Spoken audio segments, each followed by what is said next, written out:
Sayeret Sanhanim is where Israel's Special Forces story begins. Not at the top, not with the ghost operatives and the classified kill units. At the bottom rung of a ladder so steep that most soldiers never even reach the first step. To understand why, you have to understand the baseline.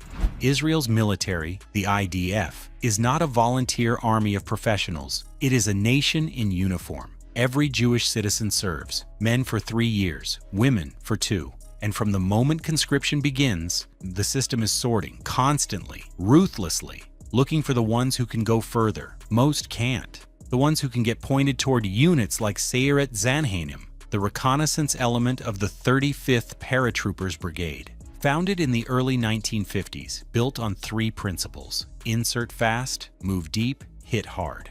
Airborne insertion, long-range patrol, direct assault. The unit doesn't hold ground. It finds the enemy where the enemy thinks it's safe. They proved it in 1967. During the Six-Day War, Sayeret Sanhanim was among the first Israeli forces through the Lion's Gate into Jerusalem's Old City. Urban combat, stone alleyways. No room for error, no air cover that could help them now. They moved street by street and took back a city Israel hadn't controlled in 19 years. It became one of the most iconic moments in Israeli military history. And yet, by Israeli standards, this is level 1. That's the reality that defines everything that follows. The unit that stormed Jerusalem, that trained for years to earn the Red Beret, that washes out candidates most armies would gladly commission as officers. That unit is the floor. The entry point, the baseline, which raises an obvious question. If this is the bottom of the ladder, what exactly are the levels above it, and what does it cost a soldier to climb them?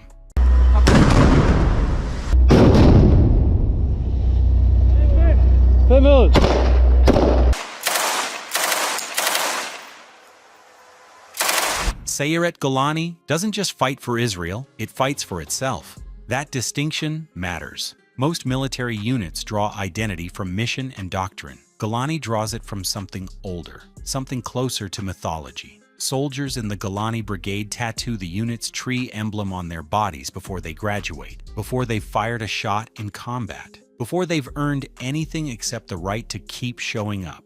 That kind of culture doesn't appear by accident. It gets forged. Golani was built for the north, the Golan Heights, southern Lebanon, terrain that punishes hesitation. Volcanic rock, steep ridgelines, choke points, where a small defending force can hold off an army if it's willing to bleed for it.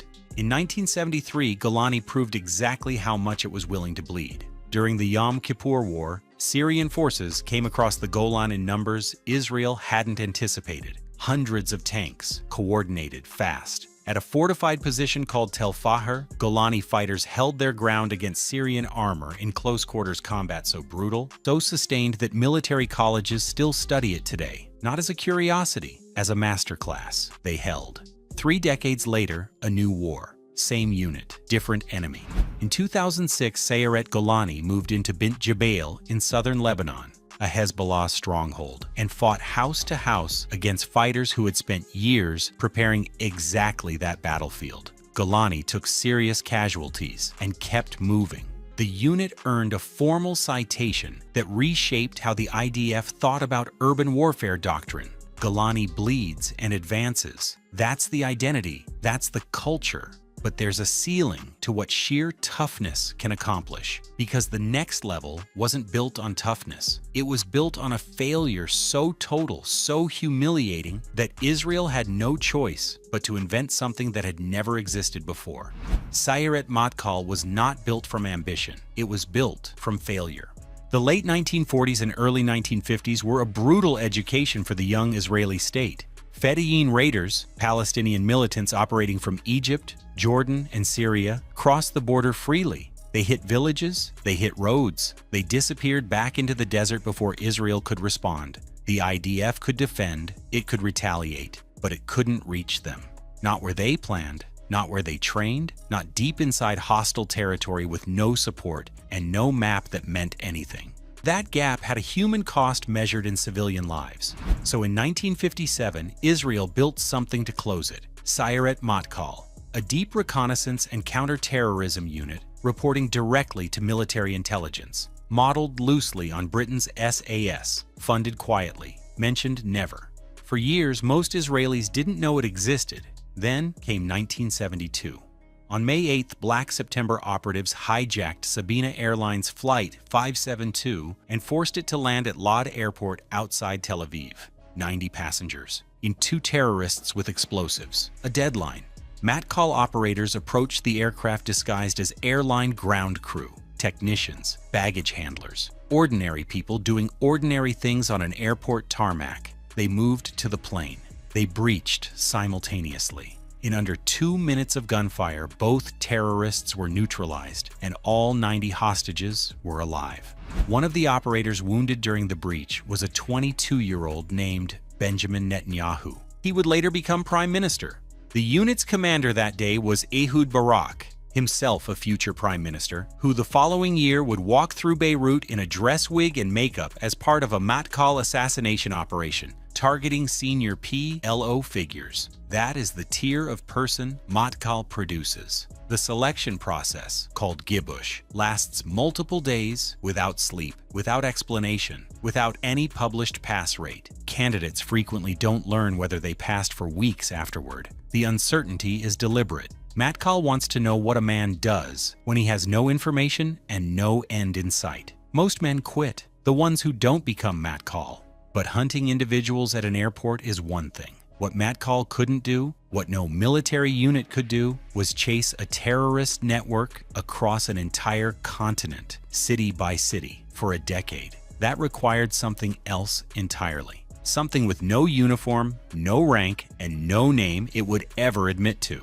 Caesarea was built on grief, and it was built to make others feel it. September 1972, Munich, Germany, 11 Israeli athletes, wrestlers, weightlifters, a wrestling coach, taken hostage by Black September operatives inside the Olympic Village. The world watched on live television. The rescue attempt collapsed. By morning, all 11 were dead.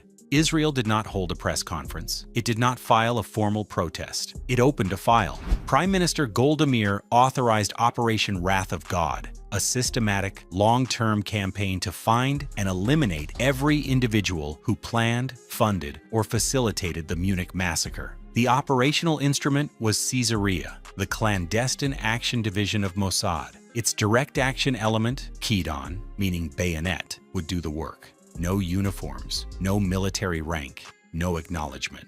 The operators moved through Europe as tourists, businessmen, academics. In Rome, Wales Wider, Black September's Italian liaison, was shot 11 times in his apartment lobby in October 1972. In Paris, Mahmoud Hamshari's telephone was reconstructed by Mossad technicians and detonated remotely in December of the same year. In Cyprus, Hussein al-Bashir was killed by a bomb placed beneath his hotel mattress in January 1973. Each operation clean. Each operator vanished before morning. Then came Lillehammer.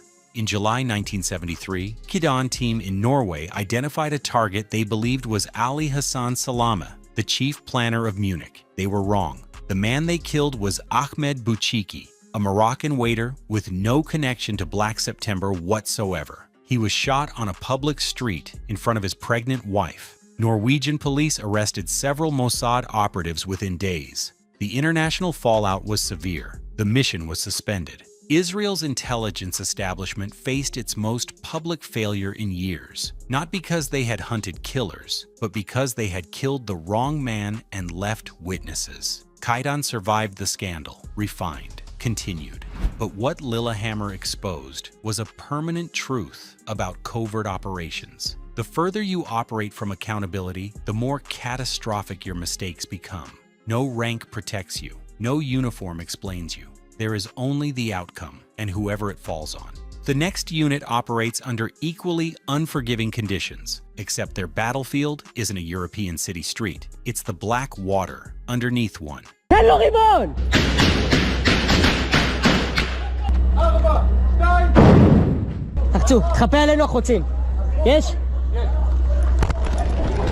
Shayatet 13 owns everything beneath the waterline and plenty above it.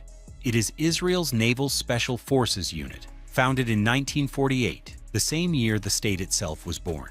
From the beginning, the logic was simple and brutal. Israel has coastline, enemies have ports, and ports are where wars are supplied. Shayatet was built to operate in the space between those two facts. Globally, the unit sits in rare company. Special Forces analysts consistently rank Shayatet 13, alongside the American Navy SEALs and Britain's Special Boat Service. That comparison is not flattery, it is assessment. The training pipeline runs 3 years, longer than any other Israeli unit. Combat diving, maritime demolitions, close quarters assault, small boat operations, candidates must master all of it completely. The dropout rate before advanced training even begins exceeds 90%. The ones who remain don't celebrate, they simply continue.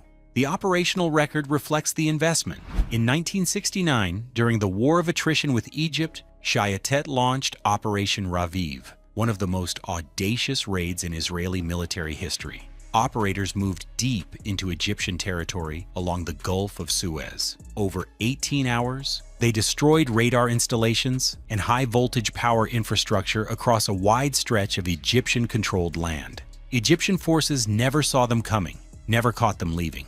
The operation demonstrated something Egypt's military command found deeply unsettling. Israel could reach anything, anywhere, at any time. That message was the point. But Shayatet's record also carries a harder lesson. In May 2010, operators fast-roped onto the Mavi Marmara, a Gaza-bound vessel, in an international flotilla, expecting limited resistance. What they encountered was organized, violent, and prepared. 9 activists were killed. Several operators were seriously wounded. The mission achieved its tactical objective and triggered a diplomatic crisis that took Israel years to manage. Speed and precision had met a situation neither could fully solve. That is the ceiling of kinetic capability. At some point, the most elite maritime unit in the world still needs someone else, someone on the ground, ahead of the fight, invisible, already there, to tell them exactly where to go. That someone belongs to the next unit entirely.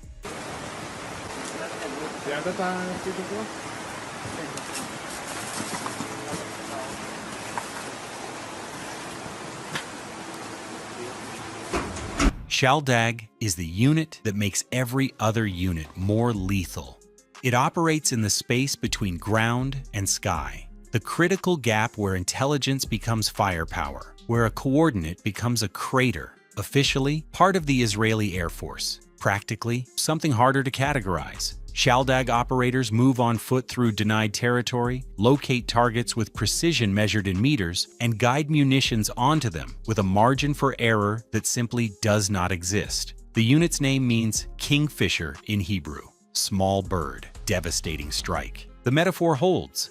Shaldag was built on a lesson Israel learned repeatedly through the 1970s and 1980s, that air power alone is only as good as the intelligence feeding it. Jets can fly anywhere. Bombs can hit anything. But only if someone on the ground, in the right place, at the right moment, is telling them exactly where to look. That someone is Shaldag. Operators carry dual qualifications that almost no other unit demands. They train physically at a tier comparable to Matkal and Shayatet. Endurance, combat, direct assault. And they train as qualified Air Force personnel. Aircraft recognition, strike coordination, terminal guidance systems. Both tracks are mandatory. Failure in either means removal. There is no partial credit at this level. The clearest window into what Shaldag actually does came in 2007. Operation Orchard. Israeli jets destroyed a suspected nuclear reactor under construction at Al-Kibar in northeastern Syria. The strike was precise, decisive, and left Syrian air defense completely blind to its own failure. Foreign intelligence assessments and declassified reporting later indicated that advanced ground reconnaissance conducted inside Syria weeks before a single aircraft left Israeli airspace made the strike possible. That reconnaissance bore the hallmarks of Shaldag. Syria never officially acknowledged the facility existed. Israel never officially acknowledged the operation happened, but the reactor was gone. That is what Shaldag produces, outcomes without fingerprints. Yet even Shaldag, the unit that guided the bomb, operates within a framework of military identity, military law, and military acknowledgement. The next level abandons all three.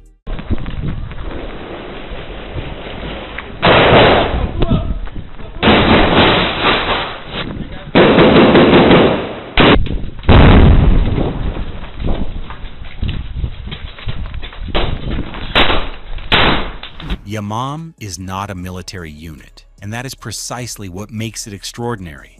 It sits under the Israel Border Police. It carries law enforcement authority. Its operators are technically police officers, and yet, by virtually every independent assessment of global special operations capability, Yamam ranks among the most effective counterterrorism units on the planet, above many military forces, above units with larger budgets, bigger arsenals, and decades more institutional history.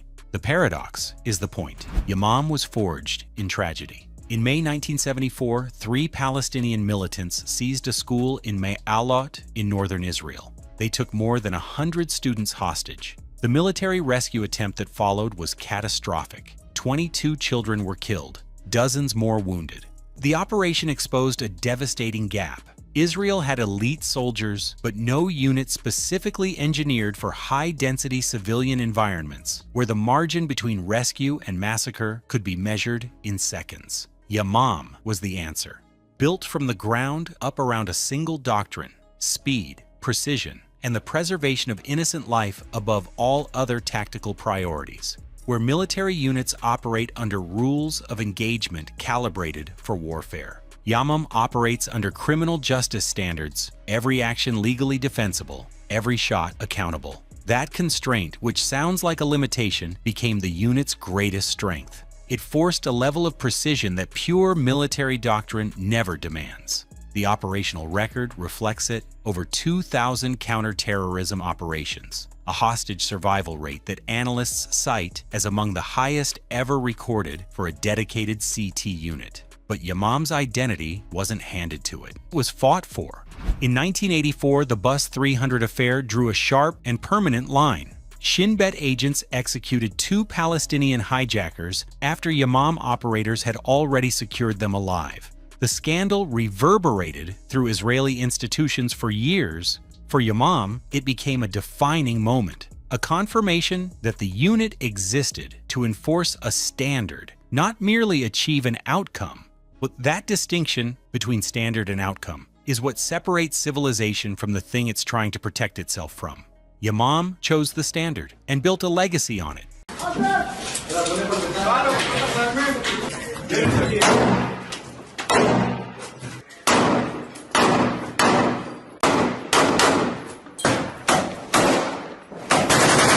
Duvdevan operates where maps end and certainty disappears. It is not the loudest unit in Israel's arsenal. It is not the most decorated. It does not have the mythological weight of Matkal or the global reputation of Shayatit 13. What it has is something rarer and more unsettling: the ability to vanish into the civilian world of the enemy and operate there, invisibly, indefinitely. Duvdevan means cherry in Hebrew. Small, quiet, easy to miss. That is entirely deliberate.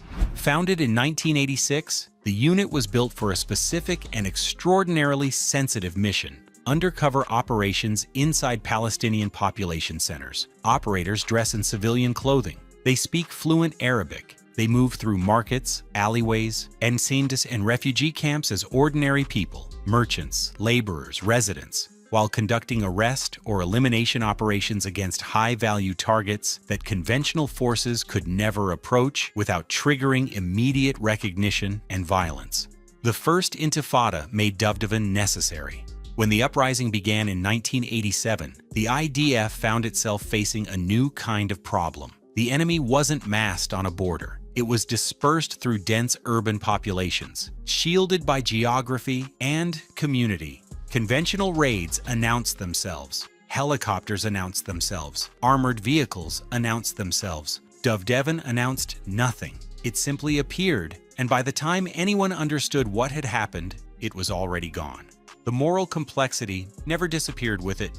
Operations conducted by Duvdevan have been scrutinized by Israeli courts and international human rights organizations. The unit exists at a junction where military force, intelligence operation, and law enforcement converge without any single doctrine cleanly governing all three. That ambiguity is not a design flaw. It is the design, because the threats Duvdevan faces don't fit neatly into any single category either. And that is the final truth the pyramid reveals. 8 levels, paratroopers to ghosts, from the Lion's Gate to the streets of Ramallah. each unit a precise instrument built for a specific kind of violence, maintained at extraordinary